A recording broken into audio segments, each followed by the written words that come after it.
Welcome to The Claw. I'm Eric Holtzclaw, Chief Strategist of Liger. The Claw is the marketing podcast for C-suite executives. I am joined in studio today by Kyle Painting. He is with My Influency, and we're going to talk about influencer marketing, which is one of those topics that comes up all the time in the marketing space, and people act like they know what it is, but they often don't. One thing about Kyle is he may have better hair than I have. No way. Absolutely not. So Kyle, thanks so much for joining us on The Claw. Thanks for having me, Eric. Yeah, I mean, to your point, a lot of people get confused about what influencers are. At the end of the day, influencers are just trusted people in the community who you value their word, right? So, I mean, before social media was a thing, there was always word of mouth marketing. That's been a thing since forever. I mean, Coca-Cola did it at the beginning of the century. In the early 1900s, they had people stand on street corners and say, "Oh, I love Coca-Cola. You should buy Coca-Cola." This is very similar. It's just in the social media forum, right? Yeah. And it's with trusted friends. Okay. So that was a good way to kind of clear up what an influencer is right away. Yeah. Well, what's nice about your company is it has this really specific target. So before we get to that, though, I want to hear how the heck did you get into this space? You wake up one day and you're like, "Hey, or did you become an accidental influencer in some way?" Or yeah, it's a fun story. So I was working in television up in New York City, interning during my college days. Okay. And I was working for a television network when the transition from print to digital was big, right? A lot of ad dollars were going to online advertising, and newspapers were struggling, and you could just feel the shift in the industry, right? And I was there at a television network, which makes all its money by having ads on its network. And, there was a lot of panic around digital, being the future and what was the future going to look like for them. And then additionally, I sat in on a lot of meetings where they were talking about how much it cost to advertise on their television network locally. And I just thought in my head, I mean, who can afford to spend thousands of dollars on local ads? Like, what types of small businesses can afford that? Yeah. And when you think about it, I mean, when you were watching TV over the last 20, 30 years, what local businesses do you see advertising on TV? You see, car dealerships, Golden Corral, different franchises that have huge budgets, right?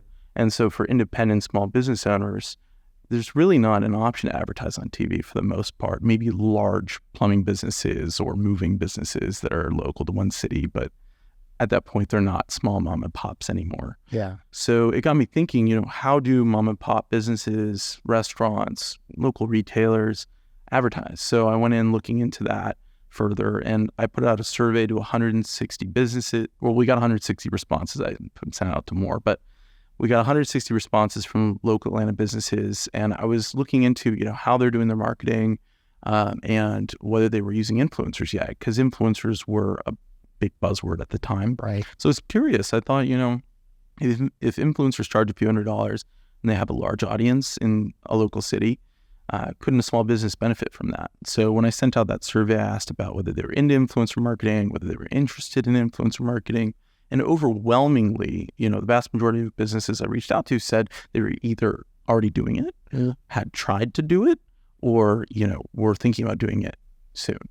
And I asked, more qualifying questions about, what were the difficulties they were facing, doing influencer marketing, because I want to understand, is there room for improvement there? Right. Yeah. And what I found was that the process of hiring influencers for local businesses was extremely difficult. There weren't any tools designed for local businesses trying to work with influencers. Yeah. So they had to do everything manually or pay a lot of money for an enterprise tool that large agencies use, and they spend thousands of dollars a year, paying for a tool. Yeah. And that's just the tool itself. That's not even how much it costs to work with the influencer themselves, right?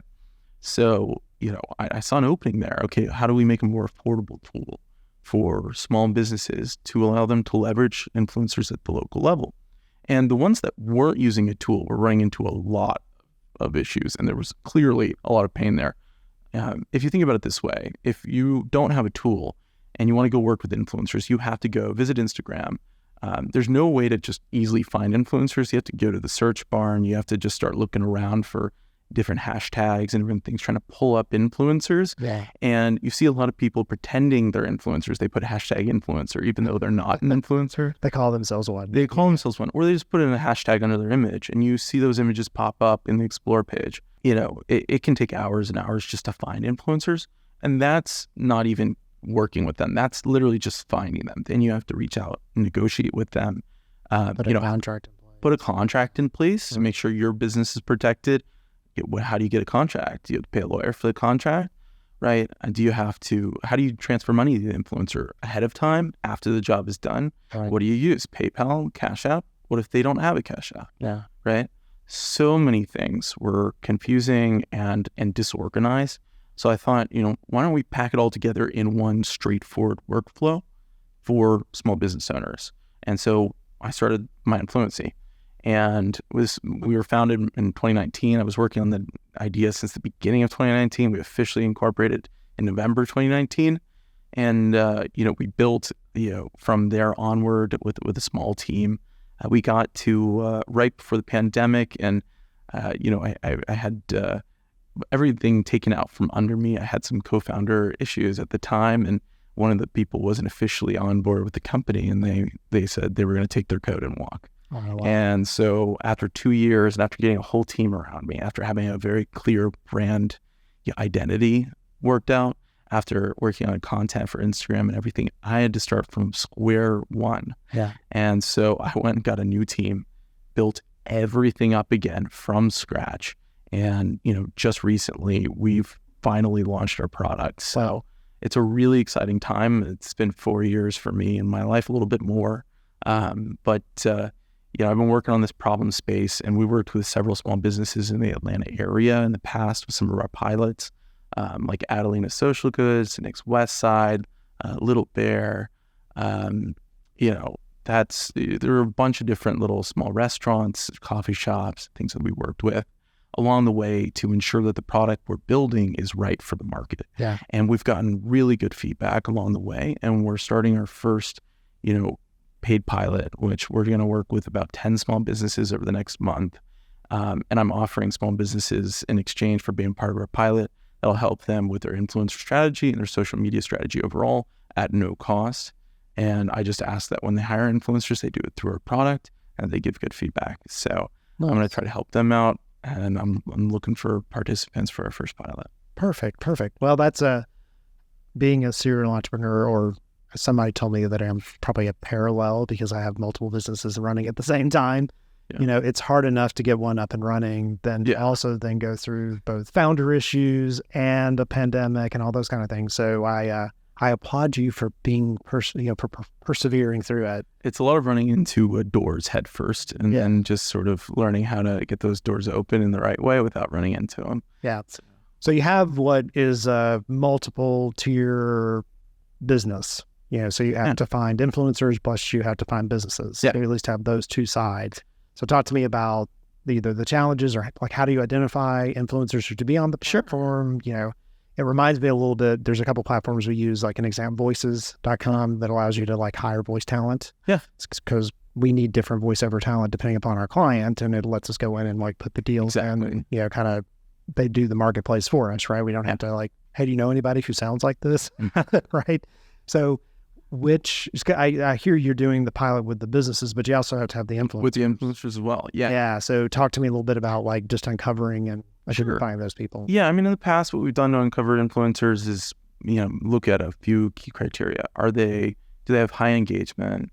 Are they sort of in the follower count range that we're looking for, somewhere between 2 and around 20 grand in followers? Okay. Right? That's sort of a good place to start. Like to be in sort of the lifestyle space, food space. That's good for local businesses. Yeah. What I've learned through doing this and through having lots of iterations of the product, on our way to our, release, is that you really want to make sure both parties are getting a lot of use out of it. So what we're doing for the pilot is we're going out and finding influencers that are relevant to the businesses we're working with. And are you focusing on a certain vertical of businesses, or is it? Yeah, so mainly restaurants, and then brick and mortar retailers that have interesting, home goods, kennels, things like that. stuff that can be, shared in a friendly way on Instagram. Yeah. But, there's different things that surprise you. There's a cybersecurity company that wants to help families be safe. Yeah. And we were kind of looking into, helping them with the, influencers that are sort of in an older age bracket that might be grandparents and have a lot of grandparent following, because grandparents care about the safety of their grandkids and their family, right. And that's a great way to get some internal family vouching for that service. Well, and also the reverse, where my parents call me constantly, should I click on this link on my email? Exactly. And I'm like, no. Yeah, so it's misspelled. Yeah, exactly. So there's at the base small business level, I mean, restaurants and retailers, but there are a lot of uses for this, and there are uses for larger corporations trying to advertise at the local level. When you're thinking about segmenting your marketing for every market, the best way to do it is to work with people that are from that market, that live in that area, that understand the local culture, and that have a group of people in that niche that highly respect them and know them personally. Yeah. Right. I think there's a lady I know that's doing something she's a fitness person. Yeah. And I noticed on her Instagram the other day, she's working with a local dress shop, and they have her, trying dresses on and showing people what it looks like. And she has a good following. Like, she's worked with a lot of mostly middle-aged women to help them lose weight, change to like healthy lifestyle, that kind of thing. So that's what she's really known for. And she's kind of merging out into these other categories that are adjacent to. Exactly. And that's one of the beauties of these local ad campaigns for influencers, is that, when you're on your journey, when you first start off, you don't have a resume of work with other brands. And for large brands, if you're really relying on a big brand deal, they're not going to come around very often until you do a lot of solid work. And, for the small businesses, it's more about what audience you have. Are they engaging with your content? Yeah. That's kind of what you're looking for. Yeah, it feels like it would serve both. So like the influencer wants to be the big influencer, you have to speak work up to it. Yeah, you have to work up to it. Speaking, the thing I talk to people about is like, hey, when you're speaking, you start with podcasts, and then you get to be on a panel, and then finally they give you the big stage, right? Exactly. You don't get the big stage day one. You got to work your way up. So be a way for someone who wants to be in that influencer category to do that. Yeah, exactly. And I think one of the things that hinders influencers' careers a lot is the fact that in those initial stages where they don't get large brand deals, if you rely on getting big brand deals, they come around once a month, once every 2 months. You're not in a place where you can quit your job and focus full time. Yeah. Whereas if you have a constant influx of local campaigns, that allows you earlier on to make the jump to commit fully, which means your career can take off sooner. Yeah, and it's one of the reasons I've always kind of liked being an entrepreneur. And this is not no one said this, I didn't come up with this. So like if you work for someone, you have one revenue stream. So if it disappears, that's a problem. But if you do something like open up an agency and you have dozens of clients paying you, you lose one, you still have the rest, right? So exactly. How do you think about that diversification so that one thing doesn't impact you so dramatically? Well, very interesting. So we're going to go to commercial break and then come back and talk a little bit about, as a small business owner, so someone who's thinking about it and understanding they could use your platform, but what is it that, when do I know that influencer marketing is a good fit for me? Sure.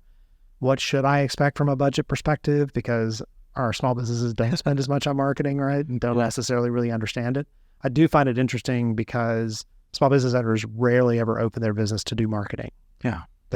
They love some topic, something, and then all of a sudden they're like, holy crap, I got to do all this other stuff, right? Yeah. And may actually be introverted. Like they just prefer to, sell olive oil, or they know a lot about wine or whatever. And then now it's like, hey, guess what? You have to market. You need to be out on all this social media. You have to market. I know you're passionate about the product, but you have to market. Yeah. Market. If you don't get anybody to the door, you don't get anybody to the door. All right. So let's talk about that when we get back. So as a small business owner, we'll say that I've always wanted to start an ice cream shop. Now, my wife would kill me because I did the math, and you have to sell 7,000 ice creams a month or something to even consider there being an income there. So it's a reason I haven't done that yet. So we can talk about what should I start looking at? What should I do first, second, and third? When does an influencer make sense to bring in? That kind of stuff. Okay? Sounds great. You're listening to The Claw. We'll be back in just a minute. I'm talking with Kyle Painting with My Influency. The Claw podcast is brought to you by Liger Partners. Liger Partners is a premier marketing firm where we save the world from boring, broken marketing. We get underdogs recognition because you deserve it. For more information, go to ligerpartners.com and follow us on all social media platforms at Liger Partners. And we're back. You're listening to The Claw. I'm Eric Holtzclaw, Chief Strategist at Liger. I'm talking today with Kyle Painting. He is with My Influency, and they do what I would consider, it's kind of micro-influencing, local influencers, versus the ones that you may have seen in some of these national campaigns and things. Exactly. Really, really important to the local market because they need a way to get their message out there as well. Exactly. And I want to hit on that really quick. So one thing that a lot of brands don't understand about influencer marketing is they try to go for these sort of mid-tier influencers that are from 80,000 to 150,000 followers, but they don't understand what those influencers are right for or if they're right for your business. When an influencer has that many followers, they often have a large percentage around the world. Yeah. So if you have a coffee shop or an ice cream shop, Yeah. they're not going to come to your store, right? Maybe on vacation. To vacation, right? It's different if you have a nationally famous brand. Like there's some pastry shops in France that everybody goes to now that are famous because of these large influencers.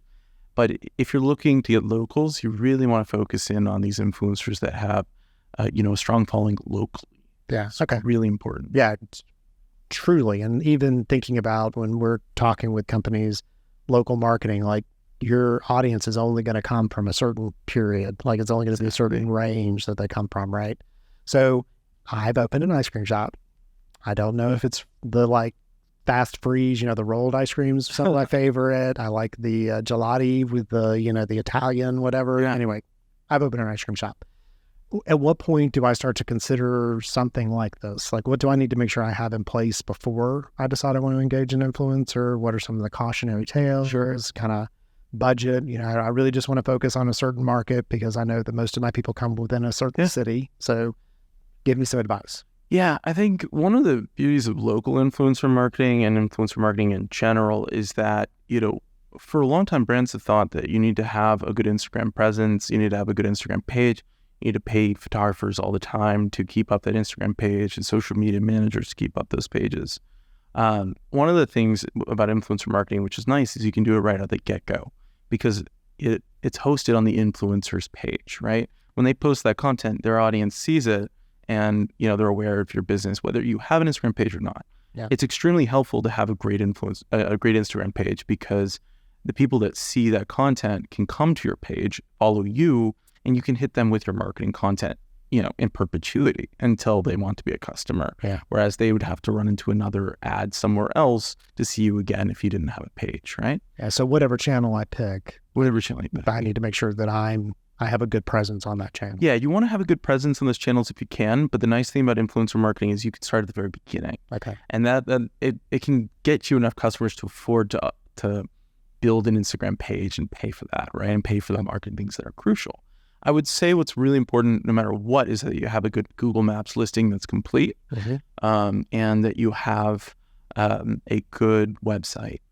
And I think you also really want to try to find ways to get people to write reviews for you, whether that's discounts if you write a review or, anything like that. I mean, when you're talking the local level, when you go to Google, you're looking at, this thing has 3.5 stars or 4 stars. The traditional buyer journey is, okay, I've heard about this place. Let me Google it so I can find the address and figure out if I want to go to dinner there. Yeah. Right. So you can find out about it that way, or you can go to their page and go to their website. If they have an Instagram page, then they go to the website through the link on their Instagram page, right? Yeah. So those are kind of two ways to set it up, and they all work together as well. So yeah, I'd say you can get started right away. You just want to make sure that you're thoughtful about your product and that your product's in a place where you think that it'll resonate with a certain audience and that you're reaching out to the right audience through the right influencers. Okay. And so product, you said a little bit about this in the first segment, being something interesting or unique or different, like that feels like that might be part of it. Like if you got That is a part of it. Yeah. I mean, I think at the end of the day, if you're selling a good or a service, you need to differentiate yourself somehow. And if you found a good differentiation, which, most business owners go in with an idea of how they're different, the best way to make the public aware of that is to be vocal about how you're different and showcase it. And, with social media, one thing that's important is that things are visually optimized for social media, that, packaging, the logos, whatever paper, sleeve you have around your ice cream cone should have your logo in a nice way, right? Or even more design wise, maybe your store location is really pretty on the inside, so that the influencers are taking videos of it. It looks like a space that you want to spend your time in. Yeah. And that's such an important, so I use the reservation apps most of the time to get dinner reservations, right? And so I'm between the two big ones. Yeah. And it's been interesting to me because I always want to try something new, and I live in Roswell and we have new stuff all the time, right? And there have been a couple of experiences where they've done a great job with everything digitally, and then you show up to the location and it's nothing like what you expected, And so I haven't gone back, right? So that whole experience has to live from what you kind of promised me digitally all to the experience that I actually have when I get there. It's part of your core brand, right? I mean, like, how do you set up your business to exemplify your brand and your brand values? You need to get that solid first. It's a work in progress always. There's new things to renovate in your business. You may not have the budget to do all of the improvements you want to at the store location, but you want to get to a place where you feel comfortable, right? That's sort of 85% of the way there, 80% of the way there. If you have to do things in a budget way, have friends help out with painting the place or whatever, just go through that extra mile there, because whether you're advertising or not, people that do come to your business are going to be affected by that and given an impression based on that. And because of the way our culture is visually oriented now, because of social media, that just matters across the board in general. We're experience oriented. We're always looking for new experiences, and we're oversaturated with experiences, right? You can get any video on YouTube, listen to any music on streaming services, right? You can see so much and watch so much that, getting your brain excited about something really requires sort of uniqueness, novelty, and a sort of commitment to fleshing out concepts in a beautiful way. Yeah, and I talk about marketing being about choices. Yeah. So it's not about everything, it's about choices. And so when we're working with a company to do a rebrand or refresh or whatever, we come back to them we do a discovery session, we come back and we're like, you could be one of typically three things. And these three things are not the same. And so whatever choice you make is a choice, because they always, we like a little bit from all three of them. And I'm like, I'm sure you do, but we have to make a distinct choice because our message, our voice, pictures, everything we choose is going to be based on that choice. It's like I use the houses. There's different kinds of houses. You have a modern house, a contemporary house, those kind of things. And you can in some ways mix it, but you don't typically within the frame, right? Yeah, it has to live within the brand framework in a way that's believable, because if you want to communicate something about your brand, you communicate it through your actions, through the way your products are oriented, the services you provide, and through how your team interacts with, any customers, right? I mean, every place a customer, engages with your brand leaves an impression. And does that impression line up with a consistent, cohesive brand, identity that you've decided on internally? Are you projecting something different than what you wanted to? And there's a lot of brand work to be done when that's the case. Yeah. And I'm sure you see that all the time. Yeah. So budget-wise, so am I looking at, I know that it ranges, but, even to play the game, should I have, how much do I need to at least know that I'm ready to dedicate to something like this? I'm sure you can spend way more, but, even to even consider it, is it? Yeah. I mean, so the thing is, there are influencers charging any amount, right? I mean, there are really small influencers charging 50, 60, 70 bucks. There are, influencers, they're charging 10 grand, right? So there's really a ton of options, right? And at the local level, you can see anything ranging from, let's say that lowest amount, right, to, $2,000, $3,000. But at the end of the day, is that like a monthly number or for like? No, for a post. Got it. Yeah. And it depends. They have packages too, depending on like one post, 2 reels, that you can slice it and dice it in different ways. But I'm just trying to give you a little bit of a range. But really, you can live within the $100 post, $200 post, $300 post, space, and get a lot out of that, right? Yeah, and it's so for our business, when we're looking at marketing spend or investment, I'm always considering what sales do I have to make in order to make back that number. Yeah. Right? So And with a small business, I could see, because it's probably more transactionally oriented. Yeah. You'd have to figure out a way to track that. And so you know. Coupon codes. So a lot of times you can give an influencer a unique coupon code, and then they say onto their audience, use my coupon code for 10% off.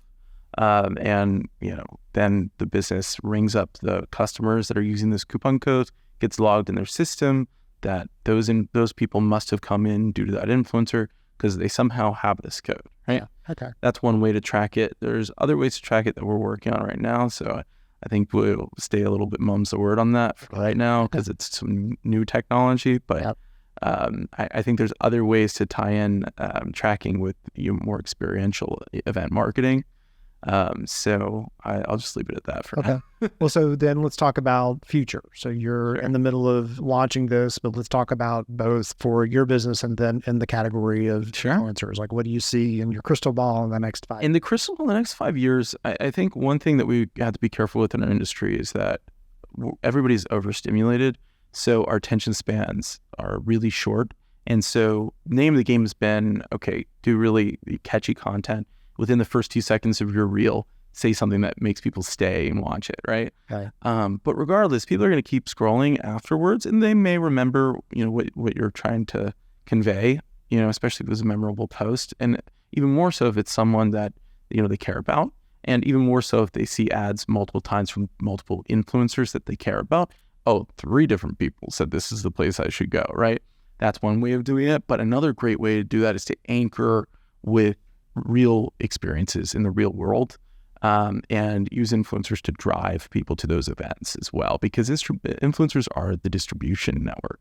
If you think about it, it's like you can promote events, you can promote, any sort of deeper activations with influencers. Got it. And that's where the future's headed, so that you can anchor brand affinity and build a brand relationship with your clients locally in a way that hasn't been possible before. I think we're going to move back towards the old model where you personally knew your butcher, you personally knew the grocery store person. There was no incentive to do that because it was too hard to track with how many people live locally. Right. But when you have special events for your, most viable customers, and they show up and you meet them and you build a personal relationship with them after hours at an event you're hosting or whatever, I think it's going to be about building relationships and also creating communities around your business. There's finding ways to incorporate communities. If, there's a comic club that does things in a certain place, try to bring them to your place and say, we'll host you, every Tuesday night you do this comic club, have it here.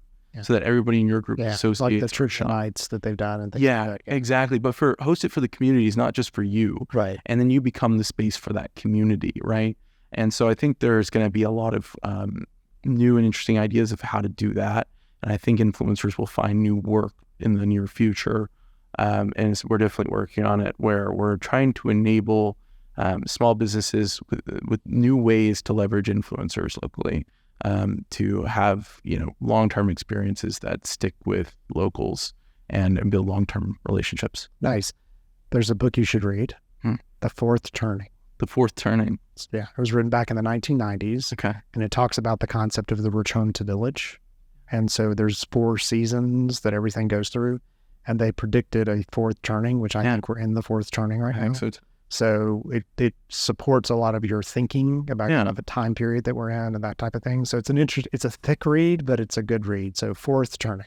I know. I think one of the things that's happened as social media and all this content has come out is, there's so much to look at and there's so many things going on, but there's so much information. It's hard to pinpoint things sometimes. And I think we're going to move back where there are incentives to create unique events catered towards people locally. Well, we're already seeing it, right? Like every single city here in Atlanta is creating their own kind of village green. Yes. And they're all doing their own local concerts and whatever. And people don't want to travel into the city. They want to travel to their local little pub and then walk outside and sit and listen to a concert. So we're seeing that, and the pandemic, in my opinion, accelerated that dramatically. So interesting space for you to be in. It's time for us to close. It's been great talking with you. I do think it'd be interesting at some point to do a follow-up around what happens when an influencer goes bad. Absolutely. I'm happy to talk about that. Yeah. So we've been talking today with Kyle Painting. He is with My Influency, and you have been listening to The Claw. I'm Eric Holtzclaw, strategist at Liger Partners. Thank you so much for tuning in, and until next time.